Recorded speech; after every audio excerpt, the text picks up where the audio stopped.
জাহিদ ভাই সেমন কত নিয়েছেন? হ্যাঁ নিতে চাইছিলাম।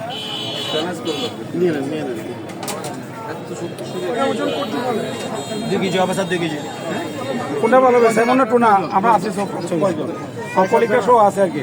টুনা ভালো হবে না, আমরা 7 জন। একটা নিলে হবে। এটা ভালো না, এটা এলে তো দিলে শিখলাম। 100 কেজির ভাতি 750 গ্রাম। এই দেন সেলমন কত করে দিচ্ছি?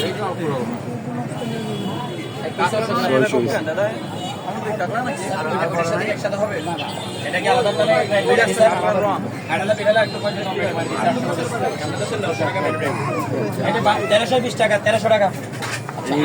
আমাদেরকে দাম বলছিল 1200। স্যার আসেন স্যার, কিভাবে কাটে দেখেন? 800। এটাই হচ্ছে আমাদের নাকি? জাহিদ ভাই আমাদের হ্যাঁ সেটাই। সেলমন না, এটা ভালো আছে ভাই, এটা মজা পাবেন। সেলমনটাও ভালো আছে। একটু বড় দেবো? আপনি এই মাছটা তুলেন একটু, বড় আর ছোট হিসাব না। এটা একটু বড়, এটা ঠিক আছে। ভাইয়া আমার এখানে গন্ধ হলে 1 টাকা নেবো না। আমাদের কোম্পানি নিষেধ, 55 নিষেধ। হ্যাঁ হ্যাঁ 120 টাকা। এটা একদম ফ্রেশ।